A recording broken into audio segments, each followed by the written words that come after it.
NDTV India के इस खास सेगमेंट देश प्रदेश में आपका स्वागत है। मैं हूं शारिक खान।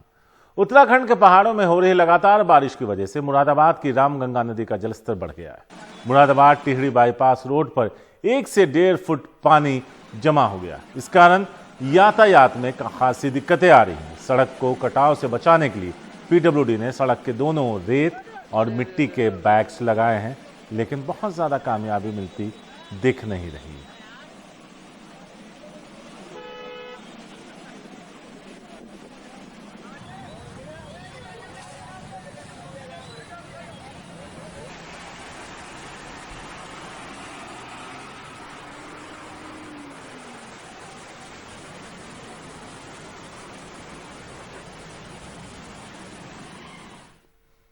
चीन की सीमा तक जाने वाली दारमा घाटी की महत्वपूर्ण सड़क कई महीनों से बंद है। सरकारी एजेंसियों की उदासीनता से इलाके की जनता परेशान है। धारचूला के लोग खाने का सामान, सब्जियों और दवाओं के लिए मोहताज हो गए हैं। जल्द सड़क शुरू नहीं की गई तो लोगों ने आंदोलन तक की धमकी दी है।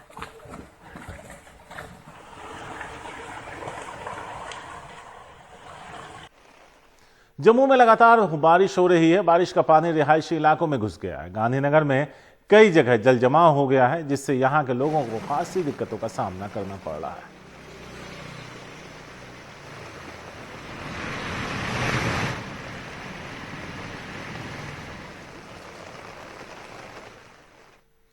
जम्मू कश्मीर के राजौरी जिले में बाढ़ जैसे हालात हैं। सक्तूह और धारहाली नदी खतरे के निशान से ऊपर बह रही है। सड़कों पर भारी जल जमाव हो गया है, जिससे जनजीवन बुरी तरह से अस्त व्यस्त है। कई जगह भूस्खलन की भी खबर है।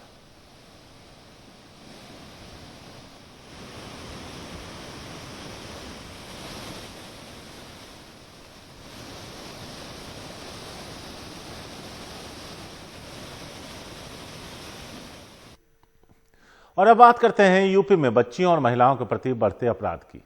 यूपी के लखीमपुर खीरी जिले में 17 साल की लड़की से बलात्कार के बाद उसकी हत्या कर दी गई। पोस्टमार्टम रिपोर्ट में रेप होने का खुलासा हुआ है। रिपोर्ट के आधार पर पुलिस ने मुकदमे में रेप की धारा भी जोड़ी। मामले में फिलहाल कोई गिरफ्तारी नहीं हुई है। मृतक लड़की 12वीं में एडमिशन के लिए ऑनलाइन फॉर्म भरने के लिए पास के कस्बे में गई थी। मंगलवार सुबह गांव से 1 किलोमीटर दूर उसका शव मिला। लखीमपुर खीरी जिले में 10 दिन के अंदर नाबालिग लड़की से रेप मर्डर का यह दूसरा मामला है। यूपी के रामपुर के नजदीक अजीम नगर में एक अनियंत्रित बस ने बाइक को रौंद डाला। बाइक पर सवार 2 बच्चों की मौत हो गई, जबकि घायल दंपति को अस्पताल ले जाया गया। बस पास के खेत में जा रुकी। बस पर सवार सभी यात्री सुरक्षित हैं।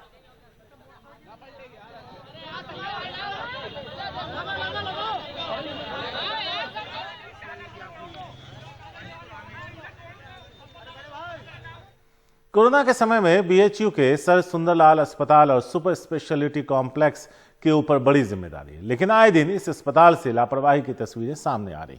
पिछले कुछ दिनों में 2 बड़ी घटनाएं हुई। रविवार देर रात अस्पताल की 4थी मंजिल से कूदकर कोरोना संक्रमित मरीज ने जान दे दी। वहीं कोविड वार्ड से गायब एक दूसरे मरीज का शव संदिग्ध हालत में मिला। परिवार के लोगों का आरोप है उसके साथ कुछ अनहोनी हुई है।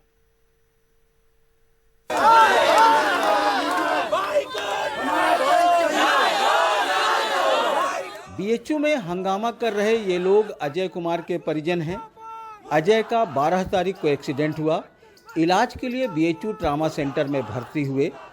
15 तारीख को कोविड पॉजिटिव पाए गए तो कोविड वार्ड में भेजा गया, जहां से 22 तारीख की शाम को लापता हो गए और सोमवार की रात उनका शव मिला।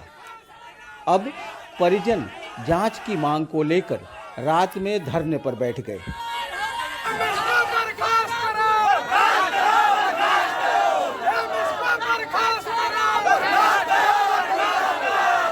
इस तरह से हुई मौत से परिजन गुस्से में हैं और आरोप लगा रहे हैं कि उन्हें 9 दिन तक मिलने नहीं दिया गया, और जब उसका शव मिला तो पता चल रहा है कि उसकी किडनी निकाली गई है। बोले कोरोना पॉजिटिव, हमको रिपोर्ट भी नहीं देते। फिर यहाँ पर 9 दिन रखे। यहाँ पर हम लोग को अंदर बाहर जाने नहीं दे रहे थे। हम लोग को खाना ना मंगा देते थे। हम लोग यहीं पर से लीक कर देते थे खाना। जब खाना लीक कर देते थे तो हमको 22 तारीख से भैया को 2:30 बजे तक बात हुआ था। फिर 22 तारीख को 3:05 पर डॉक्टर के केबिन में गए। डॉक्टर के केबिन में जाने के बाद पूरा दिन भर रात भर वहाँ से वापस नहीं आए। इसी में कांड हुआ था। फिर जब कांड हुआ तो फिर यहाँ पर पुलिस बोले कि एक बॉडी पड़ा है, चलो देख लो। उसी में हमारे भाई का किडनी निकाली है, वहाँ से ढके दिए, मर गया। कब से लापता था यहाँ से? कल। लगातार लग रहे इन गंभीर आरोपों के बीच बीएचयू में इन दिनों एक नया ट्रेंड शुरू हुआ है। कोई भी अधिकारी मीडिया के सवालों के सामने नहीं आता, जोर देने पर अपनी सफाई का वीडियो जारी कर देते हैं। ये परसों अचानक से गायब हो गया। अस्पताल प्रशासन और प्रोक्टोरियल बोर्ड के सभी लोगों ने बहुत खुदाई करी। पुलिस को इसके तत्काल सूचना दी गई। सीसीटीवी फुटेज को बहुत खंगाला गया और उसमें भी सर्च किया गया पेशेंट को। और एक जगह जब क्लू मिला तो उस जगह बहुत गहराई से जांच करने पे पता लगा कि जो एक डक्ट्स जहां से जा रही थी वहां से उसने उतरने की कोशिश करी। उन डक्ट्स के टूटने की वजह से वो नीचे फर्श पे गिरा और उसकी ऐसा लगता है कि वहीं पर मौत हो गई। ऐसा लगता है कि क्योंकि ये हेड इंजरी का पेशेंट था, इसको भी मनोविकार की एक प्रॉब्लम रही और उसी दौरान इसने वहाँ से डक्ट के थ्रू एक बिल्कुल क्लोज लूप में भागने की वहाँ से कोशिश करी या अस्पताल में नीचे उतरने की दूसरी मंजिल से कोशिश करी, जिसका दुष्परिणाम इसकी मौत के रूप में सामने आया। सोमवार को बीएचयू में ये दूसरी घटना थी। पहली घटना में भी कोविड पेशेंट ने चौथी मंजिल से कूदकर जान दे दी थी। बीएचयू प्रशासन उसको मनोविकार बताया था, लेकिन इस घटना में प्रशासन ने जांच का आदेश दिया है। इसके परिजनों के द्वारा और गांववासियों के द्वारा काफ़ी आक्रोश व्यक्त किया गया। इनको काफ़ी समझाया बुझाया गया, परंतु इनके द्वारा मांग की गई कि इसकी मजिस्ट्रेट के माध्यम से जांच करा दी जाए।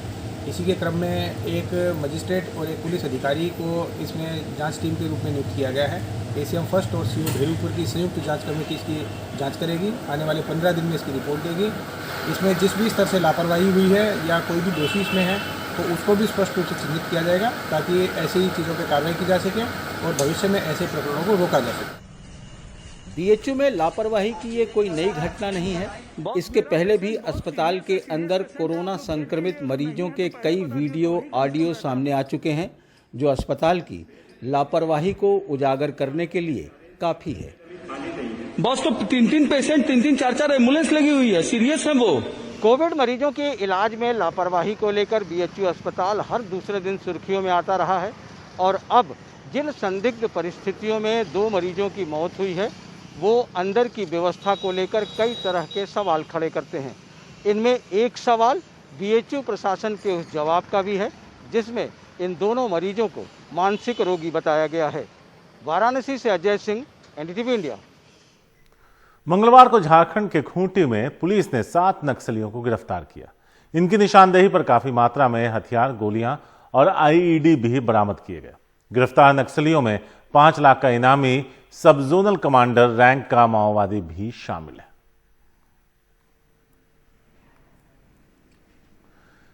झारखंड के पूर्व मुख्यमंत्री को जेएमएम प्रमुख शिबू सोरेन की तबीयत बिगड़ गई है। कुछ दिन पहले कोरोना पॉजिटिव रिपोर्ट आने के बाद होम आइसोलेशन में रहे शिबू सोरेन को रांची के मेदांता अस्पताल में भर्ती कराया गया था। अब एहतियातन उन्हें गुड़गांव के मेदांता शिफ्ट करने का फैसला किया गया है। कोरोना पॉजिटिव होने के बाद शिबू सोरेन को सांस लेने में परेशानी के बाद सोमवार को रांची के मेदांता में भर्ती कराया गया था। मंगलवार दोपहर जामनगर के सरकारी अस्पताल में आईसीयू में आग लग गई। राहत की बात रही, जल्द ही आग पर काबू पा लिया गया और सभी मरीजों को दूसरे वार्ड में शिफ्ट कर दिया गया। खबरों के मुताबिक करीब 3 बजे जामनगर के गुरु गोविंद सिंह सरकारी अस्पताल के आईसीयू में आग लगी, जिसकी सूचना मिलने पर दमकल की टीम मौके पर पहुंची और आग पर काबू पाया।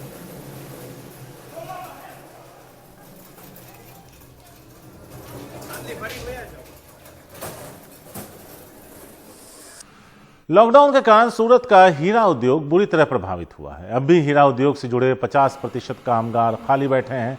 ज्यादातर मजदूर वापस अपने घर जा चुके हैं। एक अनुमान के अनुसार पिछले साल की तुलना में इस बार निर्यात में करीब 223 अरब रुपए की कमी आई। भारतीय हीरे की मांग कम नहीं हुई है, लेकिन कई देशों में लगे लॉकडाउन के कारण नुकसान हो रहा है।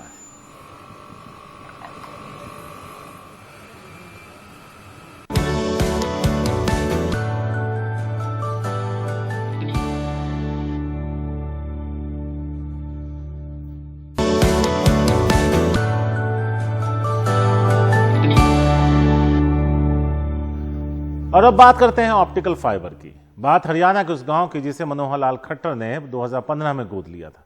यहां ऑप्टिकल फाइबर आया तो सही, मगर हुआ कुछ नहीं। कैथल के क्योढ़क गांव से हमारे सहयोगी मोहम्मद गजाली की ये रिपोर्ट। हरियाणा के मुख्यमंत्री मनोहर लाल खट्टर ने 2015 में हरियाणा के कैथल जिले में शहर से करीब 10 किलोमीटर दूर नेशनल हाईवे नंबर 65 पर बसे 10,000 से ज्यादा मतदाताओं वाले गांव क्योढ़क को गोद लिया। ये गांव भी दूसरे गांवों की तरह इंटरनेट की धीमी रफ्तार और प्राइवेट कंपनी के महंगे इंटरनेट पैकेज के भरोसे चल रहा है। ये 5 साल बाद भी फाइबर ऑप्टिकल इंटरनेट के मामले में दूसरे गांवों की तरह अपने पांव पर खड़ा नहीं हो सका।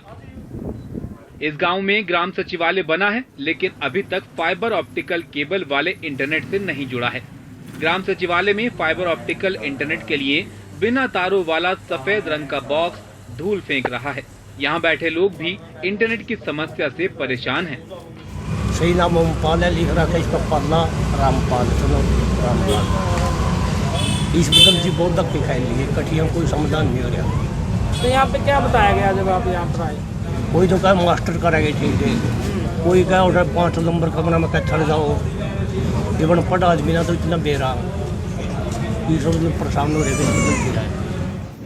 62 साल की रैनी देवी ग्राम सचिवालय में बुढ़ापा पेंशन लेने आई हैं, लेकिन फिलहाल पीपल के पेड़ के नीचे बैठी इंतजार कर रही हैं कि इंटरनेट चले और इनकी पेंशन इन्हें मिले।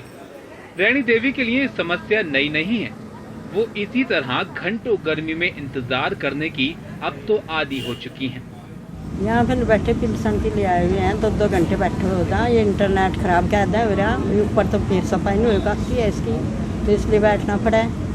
वापस भी जाना पड़ा है घर पे फिर आना भी पड़ा है। 2-2, 3-3 घंटे बाद दूर का फैसला हो जा और पैदल ही आना जाना पड़ा है। वहीं गांव के सरकारी स्कूल में सूचना प्रभारी के पद पर काम कर रहे करण सैनी ने BSNL के टेलीफोन सेट और राउटर को अलमारी से निकालते हुए बताया कि वो सरकारी स्कूल की तरफ से आने वाले ऑनलाइन संदेशों और गाइडलाइंस को लेकर 14 स्कूलों को सूचित करते हैं, लेकिन उन्हें इस काम के लिए प्राइवेट कंपनी के इंटरनेट पैकेज के भरोसे अपना काम करना पड़ रहा है। नहीं, फाइबर ऑप्टिकल तो एक्चुअली विलेजेस में अभी तक वायरिंग की बिछी नहीं है, तो हम जो प्राइवेट कंपनी के नेट है, जियो वाईफाई हो गया या अदर सिस्टम हो गया, इनके थ्रू करते हैं सारा। तो इसका जो पैसा है वो कैसे रिचार्ज करवाते हो आप? वो पैसा जो स्कूल फंड होता है उससे होता है जी सारा। कितना रुपए खर्च हो जाता है? ये लगभग लगा लो आप 300 रुपये पर मंथ या 400 रुपये पर मंथ के करीब आ जाता है। जिले के CSC सेंटर के मैनेजर का कहना है कि ये प्रोजेक्ट उनको पिछले साल जुलाई 2019 में मिला था, जब कैथल जिले में सिर्फ 30 गाँव में इंटरनेट चलता था और अब उसकी संख्या बढ़ चुकी है। इंटरनेट का इंटरनेट से सर्वर ही चल रहा है हमारा। कई बार तो कस्टमर आते हैं, उनको वापस भेजना पड़ता है। तो फाइबर ऑप्टिकल नेट नहीं आपके पास? नहीं, अभी यहाँ पे ऐसा कुछ नहीं। केंद्र सरकार की तरफ से गांव में इंटरनेट सुविधाएं देने के लिए कई डेडलाइंस दिए गए हैं, जो पहले भी पूरे नहीं हुए और अब एक नया डेडलाइन प्रधानमंत्री की तरफ से भी बताया गया है। वहीं हरियाणा के अगर इस गांव की बात करें, जो खुद मुख्यमंत्री का गोद लिया गया गांव है, तो वहां के लोगों का कहना है कि अगर मुख्यमंत्री के गोद लिए हुए गांव में डेडलाइंस या प्रोजेक्ट पूरे नहीं होते तो पूरे सूबे में दूसरे प्रोजेक्ट्स का क्या हाल होगा। कैथल से सुनील रवीश के साथ चंडीगढ़ से मोहम्मद गजाली, NDTV इंडिया।